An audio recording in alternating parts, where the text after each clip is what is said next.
Vamos lá, pessoal. Hoje eu escolhi uma leitura, uma crônica do livro de Marta Medeiros, A Graça da Coisa. Tudo bem? Espero que vocês gostem. A capacidade de se encantar. Muita gente diz que adora viajar, mas depois que volta, só recorda das coisas que deram errado. Sendo viajar um convite ao imprevisto, lógico que algumas coisas darão errado, faz parte do pacote. Desde coisas ingratas, como a perda de uma conexão ou ter a mala extraviada, até charupices menos relevantes, como ficar na última fila da plateia do musical ou um garçom mal-humorado não entender o seu pedido. Ainda assim, abra bem os olhos e veja onde você está. Em Fernando de Noronha, em Paris, em Honolulu, em Mykonos. Poderia ser pior, não poderia?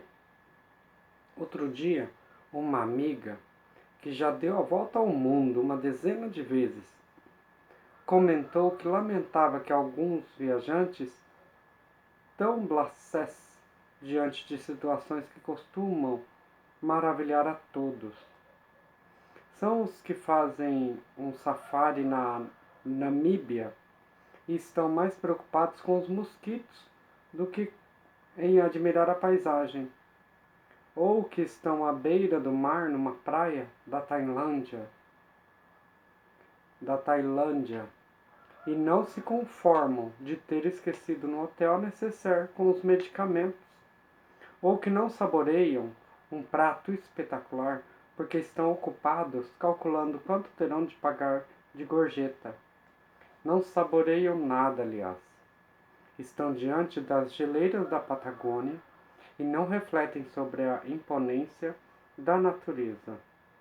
Estão sentados num café em Milão e não percebem a elegância dos transeuntes. Entram numa gôndola em Veneza e passam o trajeto brigando com a máquina fotográfica que emperrou. Visitam Ouro Preto e não se emocionam com o tesouro da arquitetura barroca, mas se queixam das ladeiras, claro. Vão a Provence e torcem o nariz para o cheiro dos queijos.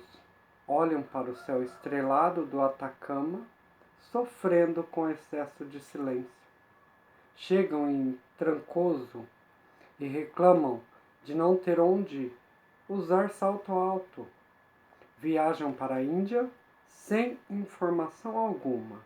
E aí estranham o gosto esquisito daquele hambúrguer. Ué, não é carne de vaca, bem? Aliás, viajar sem estar minimamente informado sobre o destino escolhido é bem parecido com não ir. Então, assistindo a um show de musical no Central Park, mas não tiram o olho do iPad. Vão ao Rio, mas têm medo de ir a Lapa. Estão em Buenos Aires, mas nem pensam em prestigiar o tango. Programa de velho. São os que olham tudo de cima, julgando, depreciando, como se o fato de se entregar ao local visitado fosse uma espécie de servilismo, típico daqueles que têm vergonha de serem turistas. É muito bacana passar um longo tempo numa cidade estrangeira e adquirir hábitos comuns aos nativos, para se sentir mais próximo da cultura local. Mas quem pode fazer essas inversões com frequência? Na maior parte das vezes, somos turistas mesmo. Estamos com um pé lá e outro cá. Então, estando lá, que nos rendamos ao inesperado, ao sublime, ao belo. De nada adianta levar o corpo para passear se a alma não sai de casa? Não é verdade? Ah, muita gente faz isso. Vai viajar e fica reclamando, reclama de tudo. Meu Deus, nem aproveita a viagem, nem aproveita o passeio. Quando volta não tem nem história para contar, só conta as coisas ruins. Se esquece das coisas maravilhosas que viveu e que aconteceu por lá. Não é?